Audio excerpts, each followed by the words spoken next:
जाणता महाराष्ट्र न्यूज, जनतेचा आवाज, जाणता महाराष्ट्र। आपल्या जिल्ह्यातून तुम्हाला तरुणाईचा चेहरा म्हणून ओळखलं जातं, तर तरुणाईला काय संदेश देऊ इच्छिता तुम्ही? आज ज्या पद्धतीने भारतीय जनता पार्टी इलेक्शन लढत आहे किंवा ज्या पद्धतीनं त्यांचं प्रत्येक पक्षातील लोकांना पक्षामध्ये इन्कमिंग चालू आहे, खरं तर त्याने लोकशाही मोडीत काढण्याचा हा प्रयत्न चालू आहे।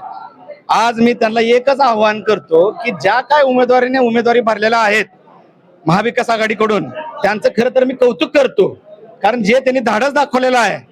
कारण भारतीय जनता पार्टीच्या विरोधात हे इलेक्शन लढायचं नाही महाविकास आघाडीच्या लोकांना, तर त्यांच्यासोबत जे निवडणूक आयोग आहे, त्यांची जी मोठी पैशाची यंत्रणा आहे, त्याच्या विरोधात ह्यांनी आज निवडणूक लढण्याचं धाडस केलेलं आहे। आणि तुमच्या माध्यमातून मी त्याला एकच विनंती करतो की पैशाचा अमाप गैरवापर करून कुठलीही शीट बिनविरोध न काढण्याचा प्रयत्न न करता लोकशाही मार्गाने तुम्ही इलेक्शन लढा। आणि जर तुम्ही बिनविरोध काढण्याचा प्रयत्न करत असताल तर तो एकदम लोकशाहीला घातक आहे, कारण लोकांचं मतदान करण्याचा हक्क तुम्ही बिनविरोध काढून हिरावून घेत आहात, असं मी त्यांना आवाहन करतो।